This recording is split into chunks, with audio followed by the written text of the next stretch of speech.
Welcome to Wisdom Trek with Gramps. I am Guthrie Chamberlain, and we are on day 2288 of our trek.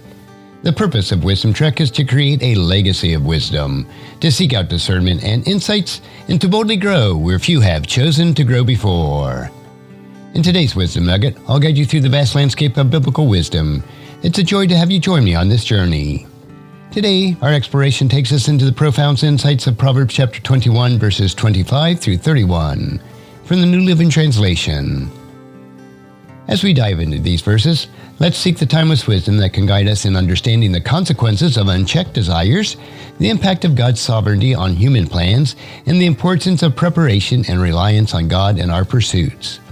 So without further delay, it's time to head out and delve into the wisdom of Proverbs. Verse 25. Despite their desires, the lazy will come to ruin, for their hands refuse to work. This verse paints a vivid picture of the consequences of unchecked desires coupled with laziness. How can we understand the dangers of a desire when paired with lack of diligence? Well, we need to pair our desires with diligence and then recognize the dangers of unchecked desires when it is combined with laziness. We need to pair our desires with diligence and hard work, understanding that the lazy will come to ruin. Cultivate a work ethic that aligns with your aspirations, knowing that sustained efforts will lead to success. Now let's explore verse 26. Some people are always greedy for more, but the godly love to give. This verse contrasts a constant pursuit for more with the godly virtue of generosity. How can we cultivate a heart of generosity amid a world that's clamorous for more? Well, it's up to us to cultivate that heart of generosity and then recognize the contrast between those who are always greedy for more and the godly who love to give. Cultivate a heart of generosity, understanding that true fulfillment comes from giving rather than constantly seeking more. Choose to be a source of blessing to others, aligning your heart with the godly virtue of generosity.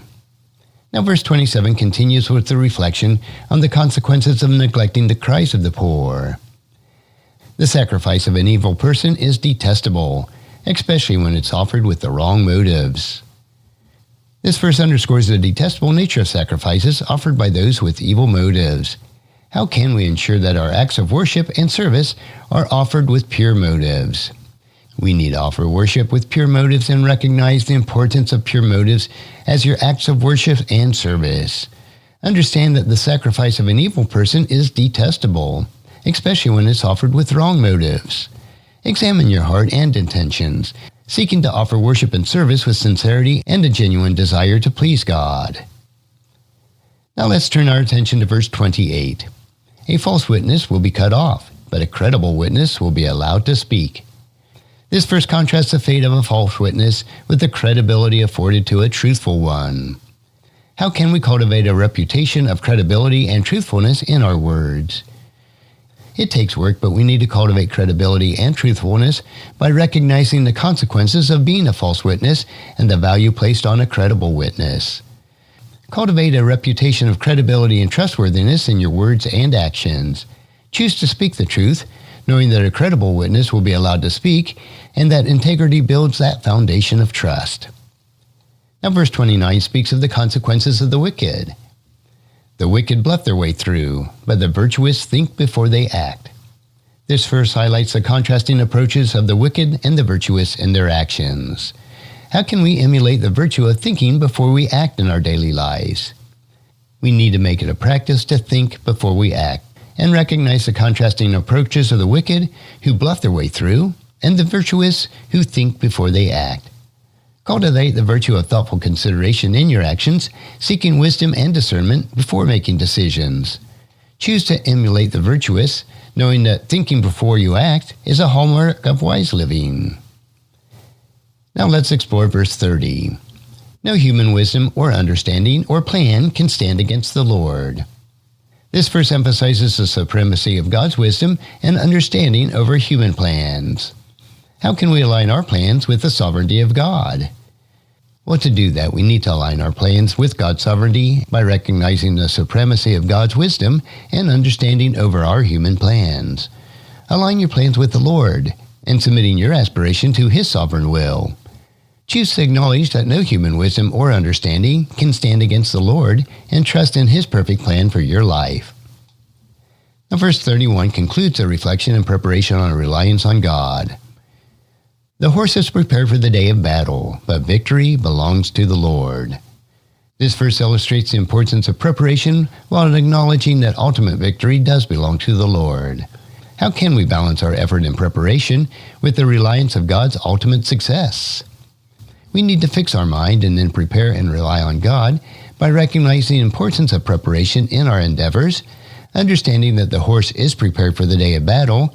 However, maintain a humble reliance on God, acknowledging that ultimate victory belongs to Him. Choose to invest your efforts in preparation while trusting in God's guidance and sovereignty for ultimate success. And there you have it, my friends. Insight from Proverbs chapter 21, verses 25 through 31. These verses offer us timeless wisdom in pairing desire with diligence, cultivating a heart of generosity, offering worship with pure motives, cultivating credibility and truthfulness, thinking before we act, aligning our plans with God's sovereignty, and balancing preparation with reliance on God. As we continue our journey through the pages of the Bible, remember that the wisdom it offers is our guiding light in navigating the complexities of life. Until the next time, keep seeking God's wisdom and make it part of your daily trek. And if you found this podcast insightful, please subscribe and leave us a review. Then encourage your friends and family to join us and come along with us tomorrow for another day of Wisdom Trek, creating a legacy. Thank you so much for allowing me to be your guide, your mentor, and most importantly, I am your friend as I serve you through the Wisdom Trek podcast and journal. As we take this trek of life together, let us always live abundantly, love unconditionally, listen intentionally, learn continuously, lend to others generously, lead with integrity, and leave a living legacy each day. I am Guthrie Chamberlain, reminding you to keep moving forward, enjoy your journey, and create a great day every day. See you next time for more daily wisdom.